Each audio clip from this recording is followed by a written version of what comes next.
ఆత్మతో నింపినాడు, அவரை அபிஷேகம் பண்ணினார், ఆయన అభిషేకించాడు, அவரை ஜனங்களை ரட்சிக்கும்படி கர்த்தர் அனுப்பினார். మరి జనాలను రక్షించడానికి నిమిత్తమే ఆయన పంపించాడు. பிலிஸ்தியர் கையில் இருந்து அந்த ஜனங்கள் பாதிக்கப்படுகிறார்கள்.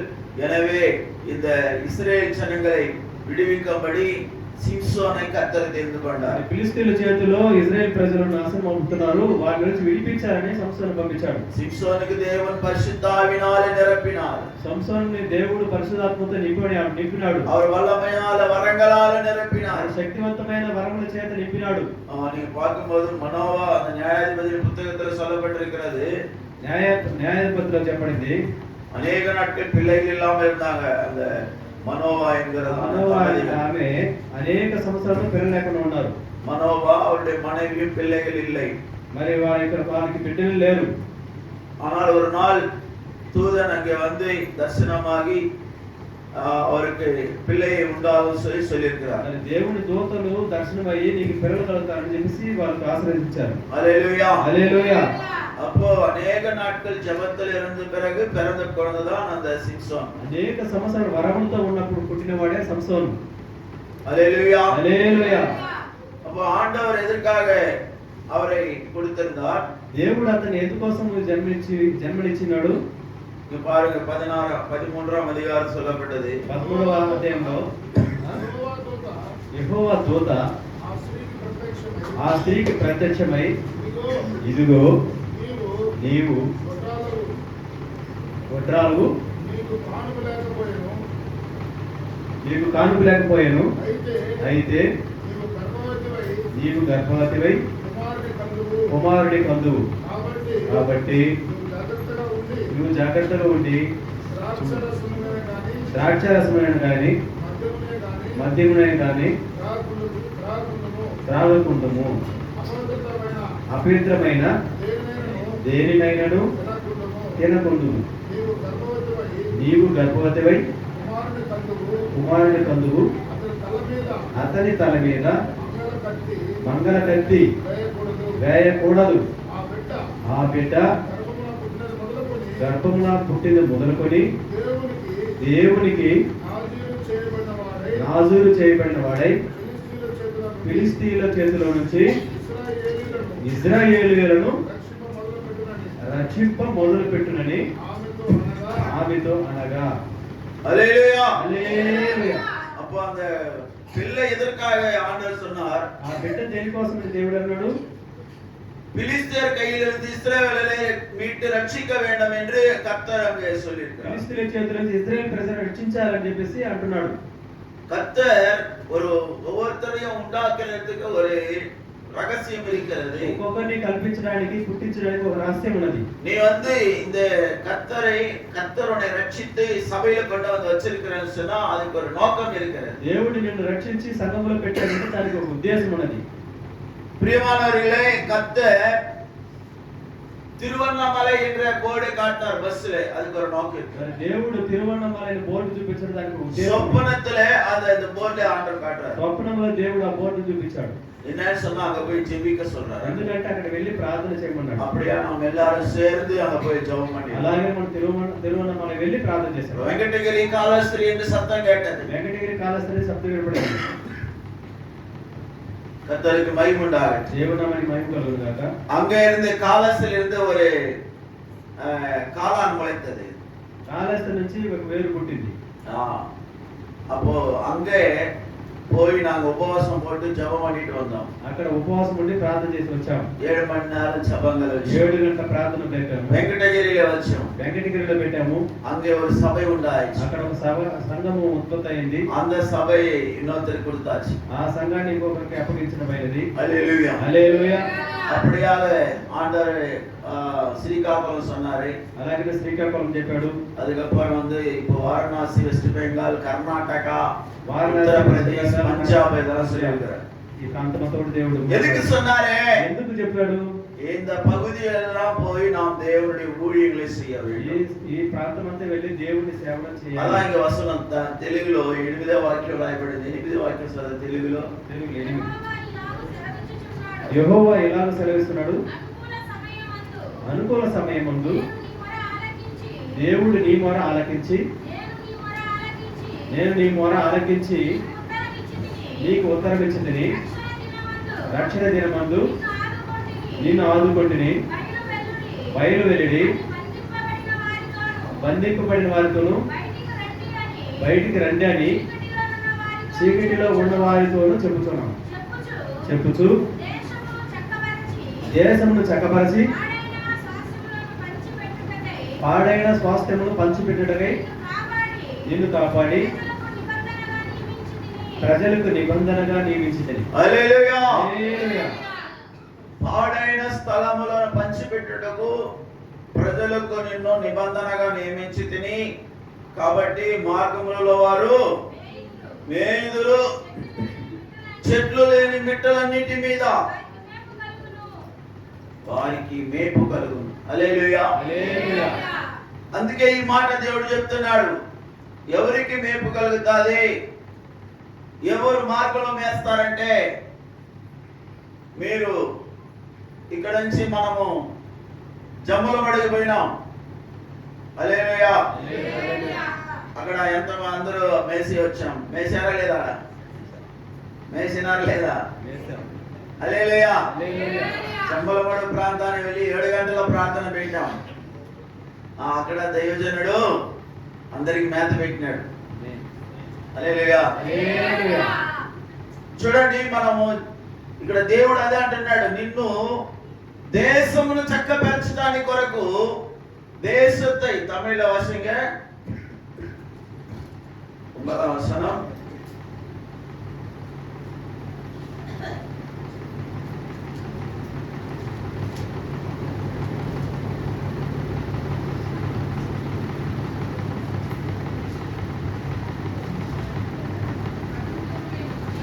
எட்டாம் வசனத்தில், அனுக்கிரக காலத்தில் நான் உமக்கு செவி கொடுத்து ரட்சணை நாளில் உமக்கு உதவி செய்தேன். நீ பூமியை சீர்படுத்தி பாழாய் கிடக்கிற இடங்களை சுதந்திரிக்க பண்ணவும். ஹல்லேலூயா. భూమిயை సీర్పడుతుమడియాగ, భూమిని క్రమపరచడానికి, శుద్ధి చేయడానికి. తెలుగులో దేశమును చక్కపరచటకు రాయబడింది. హల్లెలూయా. హల్లెలూయా. భూమిயை சீர்படுத்தி பாழாய் கிடக்கிற இடங்களை நீ சுதந்திரிக்க போகிறாய். భూమిని చక్కపరిచి పాడైన వాటిలో నుంచి நாம் போகிற ஒவ்வொரு வெங்கடகிரி, காலாஸ்திரி, நெக்ஸ்ட் கோபால், வாரணாசி, வெஸ்ட் பெங்கால், இங்கே பாழாய் கிடக்கிறதான ஆத்துமாக்களை நாம் என்ன செய்யணும்? அவர்களை சுதந்திரிக்க போறோம் சொல்லி ஆண்டவர் சொல்றார். వారణాసి, వెస్ట్ బెంగాల్ అంతా వెళ్ళి అక్కడ ఉన్నటువంటి మార్గం తప్పిన వారిని క్రమపరచడానికి వెళ్తున్నాం. హల్లెలూయా. హల్లెలూయా. பாழாய் கிடக்கிற இடங்கள் என்று சொல்லப்படுகிறது. அது பாழாய்ப்போன స్థలాలు అని చెప్పబడింది. அப்படினா என்ன? అంటే ఏంటి? తన வாழ்க்கை பாழாய் போச்சு. తన జీవితం పాడైపోయింది. తన வாழ்க்கையை கெடுத்துக் கொண்டு வாழ்ந்து கொண்டிருக்கிற ஜனங்கள் తన జీవితాన్ని చెడు మార్గంలో சென்று அங்க 7 மணி நேரம் ஜெபிக்கும் பொழுது, అక్కడ వెళ్ళి మనం 7 గంటలు ప్రార్థన చేస్తున్నప్పుడు அந்த இருதயங்கள் கட்டப்படும். ఆ హృదయాలు కట్టబడతాయి. కట్టున్నవர்கள் విడిపించబడువాர்கள். బంధించబడిన వారు విడిపించబడతారు. ఎత్తనియో కట్టుகளிலே வாழ்ந்து கொண்டிருக்கிறார். ఎంతమంది బంధింపబడి స్థితిలో, వ్యాధి என்ற சிறையிலே கட்டப்பட்டிருக்கிறார். వ్యాధి అనే స్థితిలో బంధింపబడి ఉన్నారు. హల్లెలూయా. హల్లెలూయా. கடன் என்ற சிறையிலே கட்டப்பட்டிருக்கிறார். అప్పుడే చెరలో బంధించబడి ఉన్నారు. இன்னும் எத்தனையோ விதமான கெட்ட பழக்க வழக்கங்கள் என்ற சிறையிலே கட்டப்பட்டு, ఎన్నో చెడ్డ పనుల్లో వాళ్ళు కట్టబడి ఉన్నారు. அந்த கெட்ட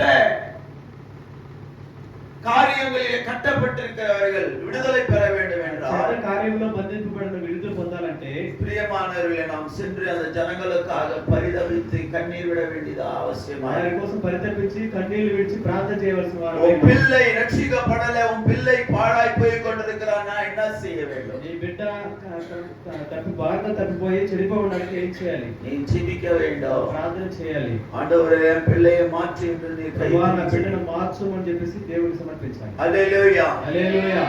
జాన్ వెస్లీ என்கிறதான அந்த ஒரு மிஷனரி, జాన్ వెస్లీ అనే మిషనరీ, அவங்க தாயாருக்கு 12 பேர் பிள்ளைகள்.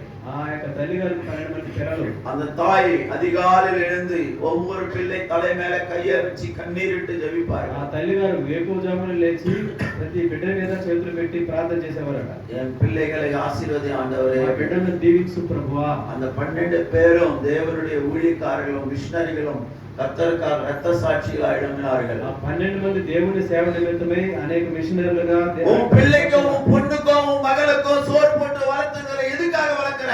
బిడ్డకి నీ కుమార్తెకు అన్నం పెట్టి పెంచుతున్నావు దేని నిమిత్తము? பாவம் செய்யவும் இச்சையோடு நடக்கவும் மாம்சத்தில் பாவ கிரியைகளில் அடிமைப்பட்டிருப்பதற்காகவா?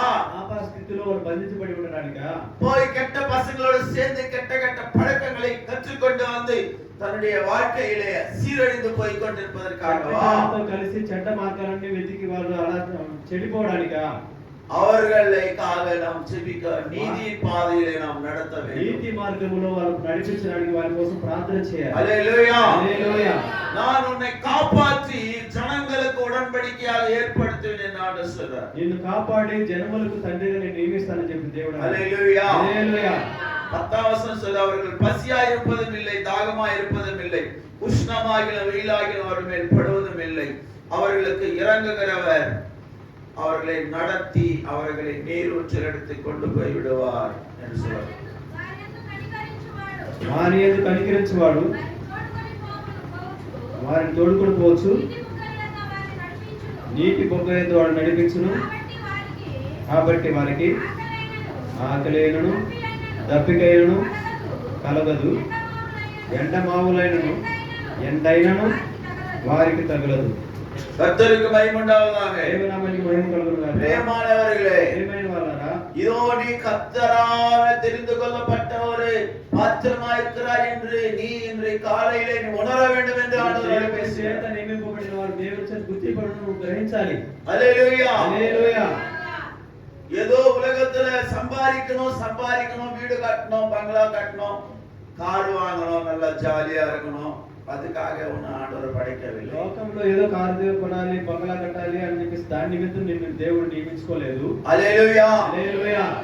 அழிந்து போவனுடைய ஆத்துமா ரட்சிக்கப்பட வேண்டும் என்று கர்த்தர் விரும்புகிறார். నశిస్తున్న ఆత్మను విడిపించబడాలని నిన్ను కోరుకున్నాడు దేవుడు. హల్లెలూయా, హల్లెలూయా.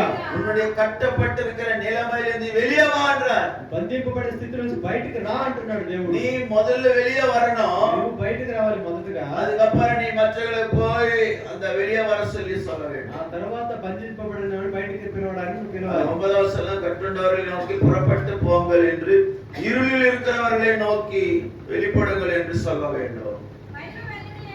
బయలు వెలుడని బంధింపబడిన వారితోను బయటికి రండని చీకటిలో ఉన్న వారితోను చెప్పుచు. హల్లెలూయా, హల్లెలూయా. రెండు கூட்டத்தாரை குறித்து இங்கு சொல்லப்படுது. అక్కడ రెండు గుంపుల గురించి చెప్పబడింది. கட்டுண்டவர்களை நோக்கி புறப்படுங்கள் நீ சொல்ல வேண்டும். బంధింపబడిన స్థితిలో ఉన్న వారిని చూసి బయటికి రా అని చెప్పాలి. இருளில் இருக்கிறவர்களை நோக்கி வெளிப்படுங்கள் என்று சொல்ல வேண்டும். చీకటిలో ఉన్న వారిని గురించి మాట్లాడాలి, బయటికి రా. வெளியே வா, வெளிச்சத்து வா என்று கூப்பிட வேண்டும். బయటికి రా, వెలుగుకి రా అని చెప్పి పిలవాలి. கட்டுண்டவர்களை புறப்படு என்று சொல்ல வேண்டும். బంధింపబడిన నేను వెళ్ళమని చెప్పాలి. இருளில் இருக்கிறவர்களை வெளிச்சத்துக்கு வா என்று சொல்ல வேண்டும். చీకటిలో ఉన్న వారిని వెలుగుకి రా అని పిలవాలి. அதுக்காக உன்னை காப்பாற்றி இந்த సభలో வச்சிருக்கிறார். కాబట్టి నిన్ను పిలిచి కాపాడి సంఘంలో పెట్టినాడు. అందుకొరకే నిన్ను రక్షించి సంఘంలో తీసుకొచ్చి పెట్టిన ఉద్దేశం తెలుసుకొని బతకాలి మనము. இது கடைசி நாளா இருக்குது சகோதரனே, சகோதரி. கடைசி தினமாக உள்ளது சகோதரனா, சகோதரி. உங்களுக்கு இந்த எப்பேற்பட்ட உங்க கேலண்டர் போட்டு இந்த வாக்குத்தத்தம் எல்லாம் எதுக்கு உங்களுக்கு கையில கொடுக்கிறோம்? ఈ క్యాలెండర్ వేసి వాగ్దానం అంతా మీకు ఎందుకు ఇస్తున్నాము? அந்த கேலண்டர் எடுத்து புடிங்க ஒருத்தரே. ఆ క్యాలెండర్ எடுத்துட்டு நீங்க காட்டுமாங்க. நான் உட்காருங்க. ஒரு கேலண்டர் எடுத்து எல்லாரும் காட்டுங்க அப்படியே. வாலி பசங்க உட்காருங்க. அந்த பக்கம் திருப்பி காட்டுங்க. இந்த பக்கம் பிரதேசத்தில் எது காட்டுங்க. ஒரு கேலண்டர் கொடுத்திருக்கிறார். விசேஷமான கேலண்டர் దేవుడి సమక్షంలో ఇచ్చినాడు. ఏం சொன்னாங்க நீங்க பாருங்க, థాంక్స్ గివింగ్, కృతజ్ఞత அப்படின்ற ஒரு தலைப்பு நம்ம போட்டு வச்சிருக்கோம். చెప్పయ్యా. కృతజ్ఞత అనేది ఒక టైటిల్స్ వేశారు. ஒரு థాంక్స్ గివింగ్, நன்றி என்கிறதான ஒரு தலைப்பு இருக்கிறது. కృతజ్ఞత అనేది ఒక అక్కడ రాయబడి ఉంది. இங்க வந்து நன்றி என்றால் என்ன என்ற ஃபர்ஸ்ட் பேஜ் இருக்கு. కృతజ్ఞత అంటే ఏంటి ఫస్ట్ పేజ్ లోనే ఉంది. రెండవది పేజీ நீங்க எடுத்தீங்கன்னா రెండవ పేజీ తీస్తే తీయా రెండవది పేజ్ அங்க என்ன சொல்லுவது, one should express gratitude in everyone. ఎవరి ఎడల కృతజ్ఞత కలిగి ఉండాలి, யாரிடம் நன்றியோடு இருக்க வேண்டும். ఎవరెవరి వద్ద మనం కృతజ్ఞత కలిగి ఉండాలి. ஹல்லேலூயா హల్లెలూయా. அப்ப தேவனிடத்திலே, கர்த்தரிடத்திலே, சபையிலே, சுவிசேஷகரிடத்திலே, அப்பா அம்மா இடத்திலே, சகோதரி சகோதரிடத்திலே நன்றியோடு இருக்கணும் என்று சொல்லப்படுகிறது. కాబట్టి తల్లిదండ్రులు ఎదుటను, బంధువులు ఎదుటను, చూడు చదువు ఉన్నది అక్కడ దాంట్లోనే. దేవుని ఎడల, ప్రభు ఎడల, సంఘం ఎడల, సువార్థికుని ఎడల, తల్లిదండ్రుల ఎడల, సహోదరి సహోదరుల ఎడల మనం కృతజ్ఞత కలిగి ఉండాలి. அடுத்ததாக ఆ తర్వాత చూస్తే தேவனுக்கும் கிறிஸ்துவுக்கும் దేవునికి క్రీస్తుకి స్తోత్రం బలి ఎదురు சொல்ல வேண்டும். కృతజ్ఞతాస్తుతులు ఎందుకు చెల్లించాలి అని రాయబడింది. దేవునికి స్తోత్ర బలి ఎదురు செலுத்த வேண்டும். దేవునికి మనం కృతజ్ఞత కలిగిన స్తోత్ర బలి ఎందుకు చెప్పాలి? கிறிஸ்துவுக்கு எதிர் స్తోత్ర బలి சொல்ல வேண்டும். దేవునికి కృతజ్ఞతాస్తుతులు ఎందుకు చెల్లించాలి? அடுத்த பேஜ் எடுக்கும்போது, ఆ తర్వాత పేజ్ ఎత్తినప్పుడు அங்க స్తోత్ర బలి என்று சொல்லப்படுகிறது. మరి కృతజ్ఞతాస్తుతులు చెప్పబడింది. எப்படி சொல்ல வேண்டும், ఎలా చెప్పాలి, எவ்வளவு காலம் சொல்ல வேண்டும், ఎంత కాలం అలా చెప్పాలి, எந்தெந்த காரியத்துக்காக சொல்ல ఏ வேண்டும். విషయముల గురించి మనం మాట్లాడాలి. స్తోత్ర బలి சொல்லணும், మాట్లాడేది కాదు, சொல்ல வேண்டும். స్తోత్ర బలి எதுக்கு சொல்லணும், దేనికి స్తోత్ర బలి చెప్పాలి. அதுக்கப்புறம் இந்த வேத புத்தகத்திலே நன்றியுள்ளவர்களாக காணப்பட்ட பக்தர்கள் என்று சொல்லப்படுது. మరి గ్రంథములు, జీవ గ్రంథములో కృతజ్ఞత కలిగిన భక్తులు చెప్పబడింది. அடுத்த கடைசி பேஜ்ல, చివరి పేజీలో இந்த வேத புத்தகத்துல గ్రంథంలో நன்றி இல்லாத வாழ்க்கை வாழ்ந்த జీవితం లేని భక్తిహీనులు, அப்படி பக்தி இல்லாதவர்கள் குறித்து சொல்லப்படுது. భక్తిహీనుల గురించి చెప్పబడింది. ஹல்லேலூயா హల్లెలూయా. இந்த ஆசீர்வாதமான கேலண்டருக்காக கரங்களை தட்டி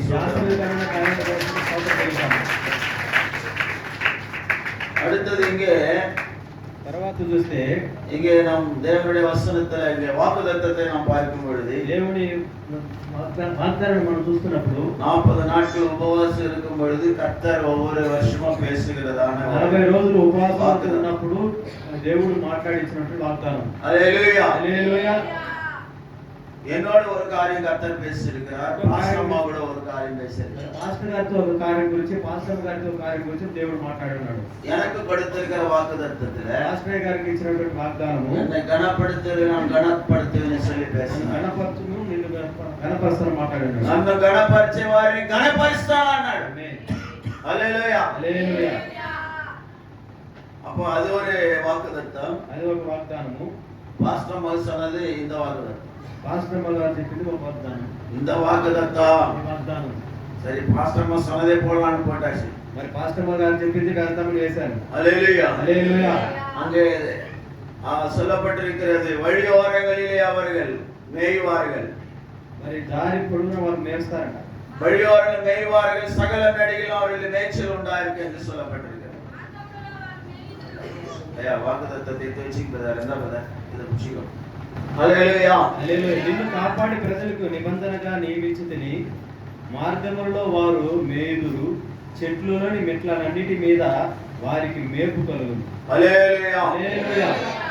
அப்போ ஆண்டவர் சொல்றாரு, దేవుడు అంటున్నాడు, ரெண்டு கூட்டத்தாரங்க கூப்பிடுறாரு, రెండు గుంపులను కలిసి పిలుస్తున్నాడు. ரெண்டு கூட்டத்தாரని விடுவிக்கும்படியான ஆண்டவரே என்னை ரட்சித்து கொண்டு வந்திருக்கிறார். రెండు గుంపుల్ని విడిపించాలని దేవుడు రక్షించాడు. ஒன்று கட்டுண்டவர்களை நோக்கி புறப்படுங்க என்று சொல்ல வேண்டும். బంధింపబడిన వారిని బయటికి వెళ్ళండి అని చెప్పాలి. இருளில் இருக்கிறவர் நோக்கி வெளிப்படுங்கள், வெளியே வாங்க என்று சொல்ல வேண்டும். చీకట్లో బంధించబడిన వారిని వెలుగులోకి రండి అని పిలవాలి. హల్లెలూయా. హల్లెలూయా. இந்த ரெண்டு கூட்டத்தில் சேராதவங்களா நாம் இருக்க வேண்டும் என்று கர்த்தர் சொல்லுகிறார். రెండు గుంపుల్లో చేరకుంటున్నట్లుగా మనం ఉండాలి. இந்த ரெண்டு கூட்டத்தில் சேராமல் இருந்து நாம் போய் மற்றவர்களுக்கு ஊழியம் செய்ய வேண்டும். రెండు గుంపులు లేకుండా మనం వెళ్ళి సేవ చేయాలి. హల్లెలూయా. హల్లెలూయా.